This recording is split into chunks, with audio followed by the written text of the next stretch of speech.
Agora na Jovem Pan News, Momento Indústria do Sistema FIEP.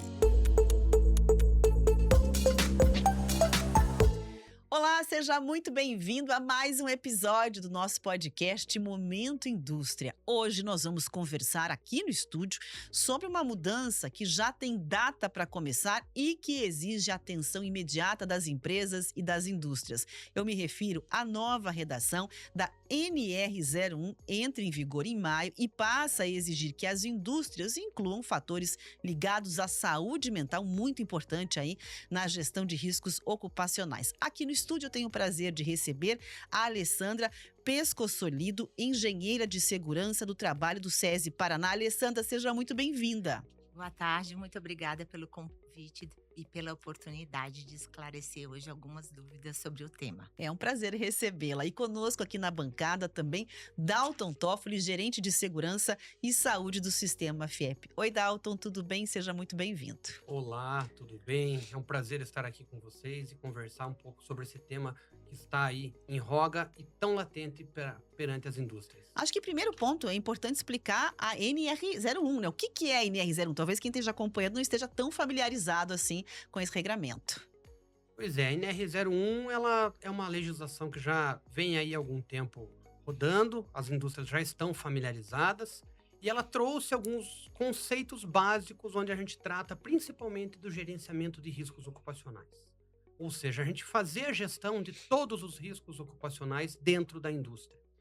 E um principal meio de fazer isso é através do PGR. O PGR é um documento, um programa de gerenciamento de riscos ocupacionais, e aí a gente trata todos os riscos ocupacionais que existem dentro do ambiente laboral, dentro da indústria. Tá? Os fatores de risco psicossociais relacionados ao trabalho são mais um ponto que vem aí a corroborar para que as indústrias atuem e tragam consigo mesmas a possibilidade de melhorar a sua gestão perante o ambiente de trabalho. Quando a gente fala em NR01, só vou explicar para quem acompanha aqui, a norma regulamentadora 01. E aí eu acho que é importante trazer essa visão, Dalton, do porquê que esses riscos que você acabou de mencionar, né, psicossociais, estão associados exatamente ao trabalho dentro da visão dessa norma regulamentadora. É importante a gente fazer uma diferenciação, né? Saúde mental é uma coisa e esses fatores de risco psicossociais relacionados ao trabalho são outra, né? Então, a legislação, ela traz para nós aí que a gente tem que fazer um mapeamento, um rastreamento, levantar quais são os fatores de riscos psicossociais relacionados ao trabalho que estão existentes dentro do ambiente de trabalho. Saúde mental, a gente trabalha muito mais um aspecto de prevenção e relacionado à promoção da saúde. Então, é importante a gente deixar bem separado que são duas vertentes que uma depende da outra, estão diretamente ligadas, mas que precisamos trabalhar de forma separada. Quero ouvir um pouco a Alessandra nos contando aí na prática exatamente, né? Como é que ficam esses riscos, então, psicossociais, feita essa diferenciação pelo Dalton, relacionados à questão do trabalho? Bom, os riscos psicossociais, na verdade, eles são riscos ergonômicos da classe organizacional. Isso já deveria estar no PGR desde a alteração da norma em 2022. Além disso, a gente tem outra norma, que é a NR17, que trata de ergonomia, e isso já deveria ter sido tratado pelo empregador.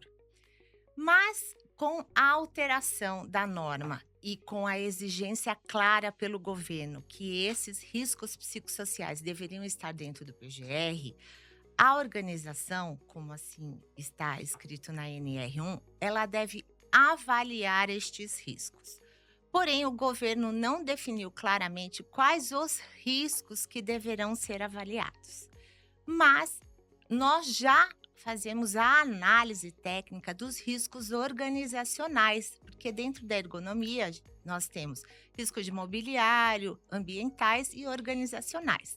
Então, uma empresa que já tem no seu PGR um indicativo de trabalho noturno, de monotonia, de cadência, de metas a serem cumpridas, quando eu vou avaliar agora um risco psicossocial, eu já tenho um indicativo forte. E que risco que eu vou avaliar? Nós vamos trabalhar na questão do estresse organizacional. Porém, quando na NR1, em uma única frase, se diz que tem que se avaliar o risco psicossocial, não se diz com clareza qual a metodologia que eu tenho que avaliar, né? O governo lançou uma cartilha orientativa e isso fica a cargo do empregador. Mas o mais importante é que eu tenho que usar o mesmo critério, assim como eu avalio o ruído, que é algo mais palpável, mensurável, e eu vou ter que avaliar este risco de estresse organizacional.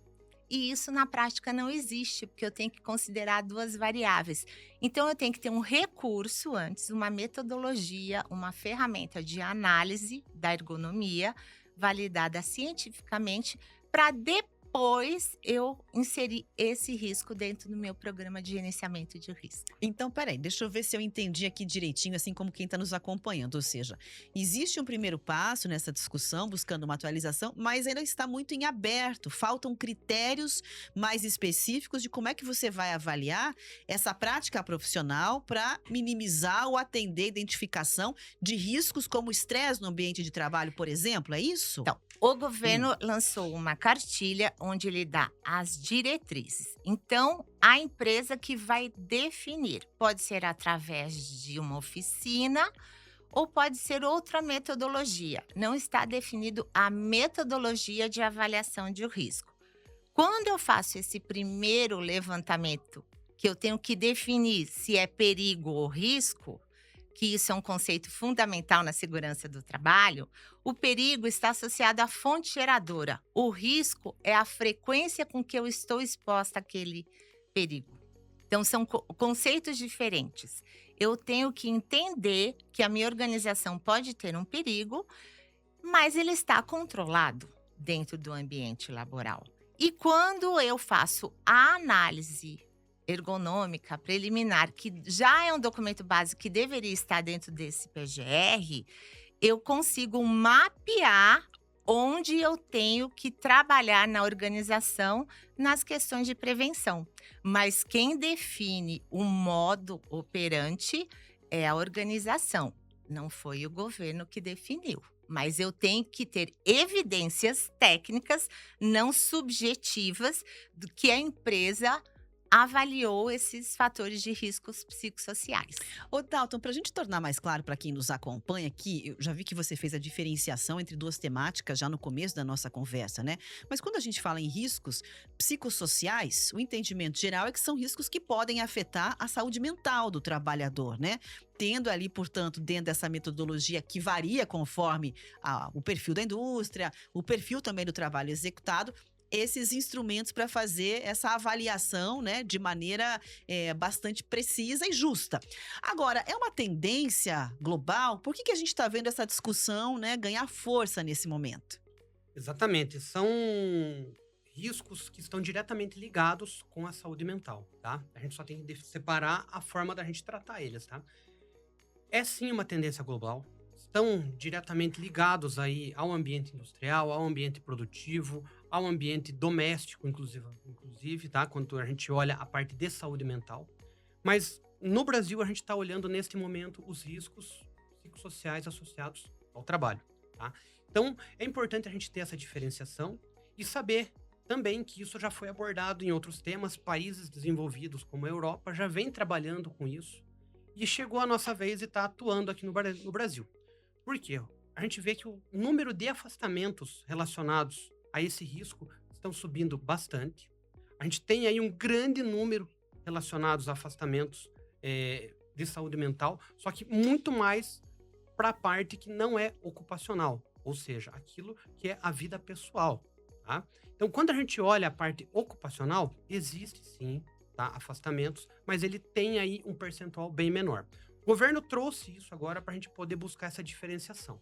Como a Alessandra falou, é importantíssimo que a gente tenha uma metodologia clara, para que a gente não fique trabalhando em cima do achismo ou de algo que não seja reconhecido através de uma metodologia, para que a gente tenha uma assertividade na hora de fazer esse reconhecimento e a gente possa entregar um documento robusto e de qualidade para as indústrias.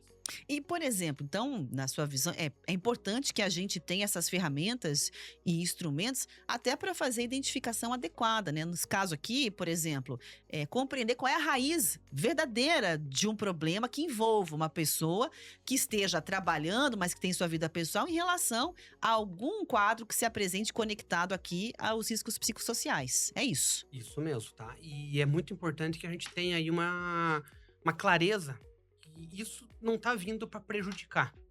A gente tem que tratar isso daí como uma oportunidade, tá? Então, quando a gente fala de risco psicossocial, de saúde mental, quando a gente tem um ambiente produtivo que está 100% controlado, as pessoas estão bem cuidadas, a gente está tratando de produtividade, está tratando de gestão, tá tratando daquilo que o ser humano pode entregar de melhor dentro do seu ambiente produtivo. Então, a gestão em cima disso tudo, ela é fundamental para a gente reconhecer se existe algum fato gerador para que a gente possa tratar ou para que a gente possa prevenir. E até minimizar, né, esses inúmeros afastamentos que vão subindo, como você apontou para a gente em relação a isso, que até serviu como talvez um alerta inicial, né, para essa tendência mundial e um olhar em relação ao que está acontecendo. Queria ouvir a Alessandra também sobre essa questão. A gente já entendeu que é preciso buscar uma metodologia, né, que tenha sentido realmente para trazer respostas que sejam coerentes, né, com essa questão toda em ambiente de trabalho, mas eu me pergunto, como é que é possível mensurar aí, né, essa questão que parece uma questão subjetiva, muitas vezes até invisível? Porque quando a gente faz um paralelo, se eu vou avaliar o ruído, eu tenho técnicas quantitativas para avaliar, eu tenho os instrumentos de medição. Quando a gente vai avaliar um risco psicossocial, a gente tem que puxar ferramentas validadas da ergonomia. Mas não é só a aplicação de um checklist no trabalhador. Por quê? A premissa da NR1 é que na avaliação desse risco, eu tenha que ter uma escutativa do trabalhador. E eu preciso pegar uma amostragem representativa desta população, baseado em perguntas relacionadas a apoio social, demanda e controle, que são 3 vertentes da ergonomia organizacional, para entender esse cenário, como que ele vê o ambiente laboral, a organização. Que todos nós temos questões relacionadas a sofrimento, ansiedade, depressão, isso é o mundo. Mas a gente tem que saber separar se a fonte é o ambiente laboral. E a partir deste diagnóstico que a gente ouve, primeiro o trabalhador, que é peça fundamental. Depois eu tenho que ouvir a empresa, a organização, como que ela tem esses controles, essas medidas de prevenção. E, finalmente, a área de segurança do trabalho e ergonomia, que é o primeiro a fazer a intervenção dentro de uma empresa para gerar o PGR. Então, a gente tem essas 3 bases muito bem estruturadas. Nós fazemos uma tabulação e a gente tem o entendimento que se naquela área da empresa, não necessariamente em toda empresa, eu tenho um indicativo de risco psicossocial. E a partir disso eu vou ter medidas de controle para mitigar esse risco ou eliminar completamente. Isso faz parte da hierarquia de controle de risco. E a norma é muito clara, assim como eu trato os demais riscos, físico, químico, biológico, eu também tenho que tratar o risco ergonômico e dentro do risco ergonômico, o psicossocial. Olha, a gente está falando aqui em PGR, é o Programa de Gerenciamento de Riscos, para quem está acompanhando. Vou perguntar, inclusive, sobre o PGR aqui para o Dalton, né? Se muda muito com essa nova exigência e com essas adequações da NR1. O PGR, ele tem uma certa mudança, tá? Mas ele não tem... Você não precisa construir um documento novo ou um documento paralelo ao PGR para poder tratar isso. Tá? Com a entrada dessa legislação, você vai ter que ter todo o embasamento metodológico e científico do levantamento e do mapeamento que você realizou, mas você não vai precisar ter um documento específico para aquilo ali, para que você possa fazer essa tratativa. O que muda é a gestão que a gente vai fazer em cima disso e também o olhar da empresa. A partir da identificação ou não desses riscos, como a Alessandra falou, a gente vai verificar como que está o absenteísmo, como que estão os afastamentos, tem algum setor que é mais latente essa questão de risco psicossocial. Então, a gestão da empresa sobre todo esse trabalho, sobre os riscos psicossociais, isso muda e muda bastante. Por quê? Porque ela tem que ter um olhar muito mais amplo e mudar também a sua amplitude sobre as ações. Pensar também como que a gente vai trabalhar isso na prevenção. Não é porque não foi identificado um risco que você não precisa trabalhar com ele. Você vai trabalhar para que você evite a ocorrência desse risco. E se for identificado, aí sim, a empresa vai ter que buscar alternativas e buscar formas de constituir programas específicos para a área de saúde mental com base naquilo que foi levantado. Agora, muita gente deve se perguntar, né? Alessandra, será que eu vou ter que contratar mais profissionais para poder me adaptar, para poder fazer essa adequação? Na verdade, os profissionais, independente do se é SESMIT, se é RH, se é uma consultoria, eles têm que ser capacitados e ter um entendimento para fazer esta análise. Como a gente tem muito acesso a muita informação, a gente tem que ter um certo cuidado que quem começa toda a ação na área de segurança é a parte de segurança do trabalho. Demais profissionais são muito bem-vindos para nos apoiar nessas questões do risco psicossocial. Então, fica a critério avaliar se o seu time consegue fazer esta análise. Se nós, profissionais da área, para avaliarmos, temos também que ser capacitados, estudar, para aí a gente fazer uma aplicação desta metodologia, independente de qual seja, dentro da organização. Mas uma equipe multidisciplinar, sem dúvida, seria o cenário ideal. Bom, Dalton, e como é que fica a participação dos trabalhadores nesse contexto? Isso também ganha mais espaço? Ganha, os trabalhadores atuam mais ali, eles precisam responder um questionário, e aí isso é o ideal, junto com a metodologia que a gente acabou de descrever aí, mas também tem a participação do empresário, do time de gestão da empresa, e uma terceira via que é do profissional que vai fazer esse levantamento de campo, vai fazer todo esse rastreamento. Para que a gente não tenha aí uma visão enviesada de um lado e não do outro. A gente tem que escutar e observar como que está acontecendo aquilo ali dentro do ambiente de trabalho. Tá?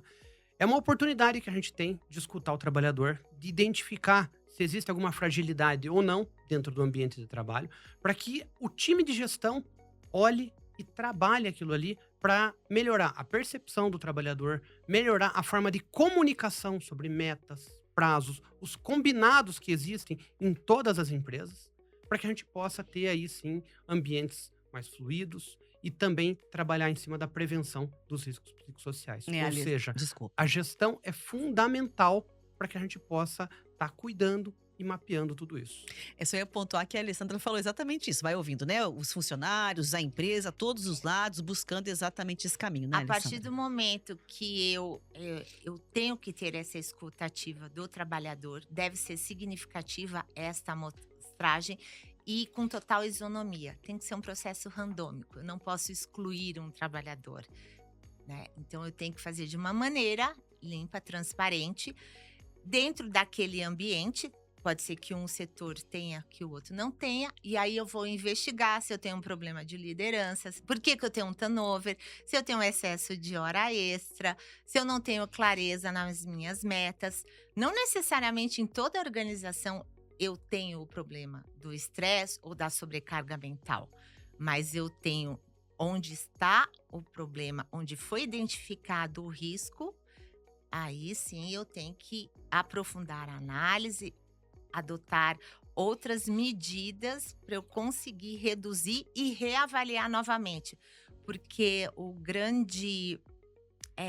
que é muito forte no PGR é que ele vem junto com o GRO, que é o gerenciamento de risco. Então, ele é um documento vivo. A qualquer tempo, eu posso reavaliar este documento e verificar qual é a dinâmica da empresa em relação a esses riscos. Não só esses, os outros demais também. E é importante dizer, né? Tem uma maneira de prevenir. Você vai conseguindo identificar ali onde, de repente, pode ter uma questão sensível no futuro. Já consegue contornar a questão mais cedo. A prevenção. Sempre a gente trabalha a base é a prevenção. E é muito importante também, né, nesse ponto, a metodologia. Se você não tiver uma metodologia reconhecida, forte, muito bem embasada, você pode gerar problemas enormes para dentro das empresas, tá? Você pode fazer uma identificação errada ou não fazer essa identificação de um problema existente. Então, você pode gerar problemas não somente para a empresa, mas para os trabalhadores também. Por isso que a gente Tá. trabalha com uma metodologia integrada a nível de Brasil. Até ia perguntar esse ponto que você puxou mesmo, Dato, interessante, de explicar, né, os riscos, por exemplo, para as empresas que não se adequarem. Então, um risco já tem, quer dizer, uma identificação mal feita pode ser pior, inclusive, né, do que você estar iniciando o processo ainda para poder fazer a identificação correta, por exemplo. Exatamente. Um risco básico para a empresa, quando a gente tem aí, é o fato das multas que ela pode vir a sofrer por parte do Ministério do Trabalho, pelo fato de não estar executando a normativa na íntegra, e também a parte de reclamatórias trabalhistas futuras. Mas eu diria que são problemas aí que precisam ser tratados e acompanhados, mas para mim o principal ponto está dentro do trabalhador. Quando a gente não faz essa identificação adequada, ou então quando a gente negligencia aquilo que foi identificado, a gente está perdendo uma pessoa, um trabalhador, uma equipe que poderia estar produzindo muito mais, que poderia estar entregando com muito mais qualidade. E são times e são pessoas que vão estar muito aquém daquilo que poderia estar sendo realizado. Então, a empresa, ela deixa de ganhar com a produtividade, com a competitividade dela, também com a saúde dos trabalhadores e também corre um risco grande por parte da parte legal que tem aí, que pode vir multas, autuações e também, no caso, se a gente for extrapolar, ia levar até para a questão do Ministério Público no futuro, né? Queria ouvir, inclusive, a Alessandra sobre essa questão das consequências e penalidades, para além, né, das multas, dos riscos. Quer dizer, a própria indústria tem a perder dentro do seu processo interno, do seu clima interno, se não fizer essa identificação e esse processo da maneira adequada, não é, Alessandra? Exatamente. Assim como eu identifico os demais riscos, quando veio muito enfático que eu deveria avaliar o risco psicossocial, o governo já fez uma prorrogação de prazo por solicitação, porque era um assunto novo, essa temática, que já estava em outra NR. Então, a gente não pode desconhecer que na NR 17 da ergonomia que já constava. Mas, a partir de agora, a gente tem que trabalhar na prevenção, fazer um diagnóstico, um autodiagnóstico do que eu preciso melhorar. Porque se tudo correr bem, a partir do dia 26 de maio, essa norma entra em vigência. A fiscalização também, ela já nos orientou como ela vai atuar dentro da organização. Ela vai olhar o sistema como um todo, ela não vai só para fazer esta fiscalização, então ela vai olhar se a empresa tem excesso de hora extra, se tem turnover na sua empresa, quanto tem de afastamento, se esse afastamento pode ter algum nexo com a sua atividade laboral. Então, são um conjunto de ações na hora da na hora da fiscalização, que ela vai verificar e, inclusive, ela vai querer saber como que essa empresa chegou, se tem ou não tem o risco. Não é subjetivo mais, não é a pessoa, é o ambiente. E para isso eu tenho que usar uma técnica adequada e ter a evidência, um documento laboral que comprove as ações efetivas que estão sendo realizadas. E a gente está falando muito, eu entendo também, dessa questão, em alguns casos, de uma transformação cultural dentro das empresas, não? Sim, trabalhamos com pessoas, trabalhamos com prevenção e temos riscos que, se no passado, quando a gente falava nas questões ergonômicas, a gente falava muito da cadeira, da borda da mesa, que não estava adequada, que era a questão da Larry Dort, né, há mais de 10 anos atrás, quando a ergonomia veio muito forte. Hoje a gente está falando mais da questão organizacional do trabalho. Então, a gente está falando do tipo de trabalho, das suas metas, da sua liderança, que isso é um viés do RH. Então, há uma grande integração entre áreas. Quando a gente fala aqui, não é só a saúde e segurança. Nós temos que ter um olhar sistêmico dentro da organização hoje, da gestão, que a gente trabalha com recursos humanos, com saúde, segurança, promoção da saúde em outros pilares e com a ergonomia, que Tudo isso que a gente está falando nada mais é do que uma questão ergonômica que está dentro hoje do PGR. E um ponto importante, Dalton, é que eu acho que, pelo que vocês estão trazendo enquanto informações aqui do podcast, isso pode fazer diferença na produtividade, ou seja, a possibilidade também, né, de transformar essa obrigação em uma oportunidade. Exatamente. E quando a gente olha a produtividade, a gente sabe que o custo da omissão, geralmente, ele é muito maior que o custo da prevenção.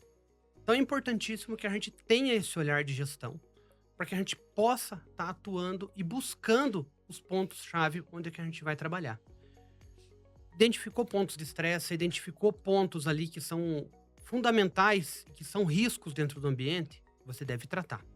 Se você não fizer a tratativa adequada, você vai estar gerando um problema, vai estar gerando um afastamento, pode ter aí multas trabalhistas, pode ter aí reclamatórias, você pode ter uma série de ações que a empresa venha a sofrer com tudo isso.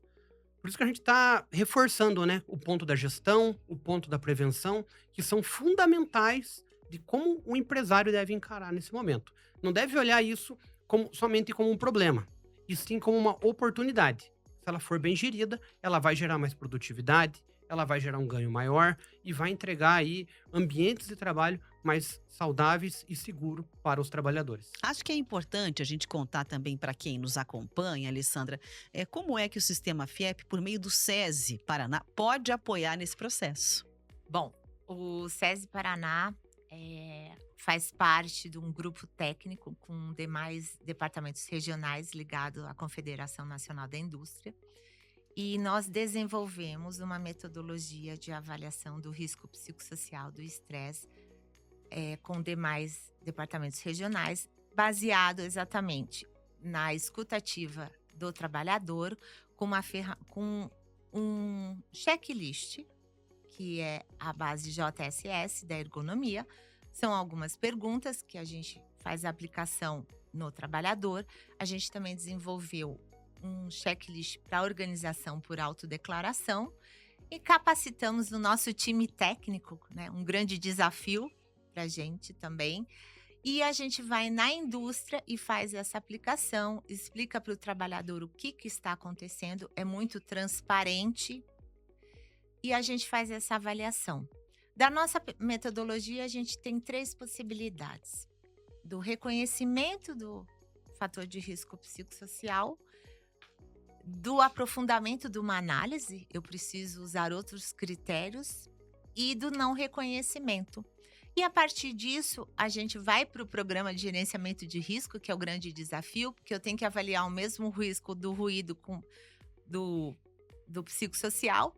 Eu classifico dentro do meu PGR e eu coloco ações que a empresa deverá cumprir ao longo de um tempo, dependendo da sua gravidade, para readequação desse ambiente. E como o PGR é um documento vivo, a gente sempre tem que estar atualizando. E a partir do momento que a empresa faz uma tratativa, eu vou lá e reavalio esta condição. Então, é um documento dinâmico que faz a integração com as demais normas para que o ambiente fique saudável e sem acidente de trabalho, porque um risco psicossocial, ele também pode causar estresse no trabalhador e ele pode se acidentar com maior facilidade. A gente está se aproximando aqui do final da nossa conversa, mas dá tempo ainda de fazer uma última pergunta para o Dalton, que é exatamente o pedido para deixar aí para quem acompanha a nossa conversa o principal alerta para as empresas nesse momento em relação a esse tema. Dalton, por favor. Olha, eu acho que tem que atuar de forma clara e objetiva. A comunicação, ela é fundamental em todos os processos. Tanto do time que vai aplicar os questionários, que vai fazer a avaliação de risco, quanto dos trabalhadores entenderem aquilo que está sendo realizado, qual que é o objetivo, o que a gente está buscando, e também o comprometimento de todos aí em estar realizando um trabalho de gestão em cima disso. Aquilo que for identificado precisa ser tratado, precisa ser estudado e avaliado para que a gente possa, da melhor forma possível, buscar aí medidas e ações para neutralizar ou para mitigar esses riscos, tá? Porque quando a gente fala de saúde mental, quando a gente fala de riscos psicossociais, está diretamente ligado com a parte de segurança, com a parte de saúde e com certeza com a produtividade das empresas. Tá? Então, se a gente tem algum ambiente, que a gente tem metas abusivas, que a gente tem sobrecarga de trabalho, e todo mundo hoje trabalha com sobrecarga, mas quando a gente fala desse tema, a gente está indo para um extremo, tá? Então, e entre outros itens, são pontos aí que a gente precisa estar avaliando, tratando, deixando uma comunicação clara entre o trabalhador, entre a liderança, para que os processos possam fluir de forma mais tranquila, mais colaborativa e a gente tenha pessoas engajadas e também com liberdade de trazer e expor ali algumas situações, para que a gente evite ou minimize a possibilidade da ocorrência desses riscos. Olha, quero agradecer imensamente aqui aos meus 2 convidados. Muito obrigada ao Dalton, muito obrigada pela Alessandra pela conversa. Foi um prazer recebê-los. Igualmente, muito obrigado. Obrigada, Eu Alessandra. agradeço muito a oportunidade. Olha, é claro que eu deixo o convite para que você confira este e outros episódios, além de compartilhar com quem você puder do nosso podcast do Sistema FIEP em parceria com a Jovem Pan News, Momento Indústria. Até a próxima. Agora na Jovem Pan News, Momento Indústria do Sistema FIEP.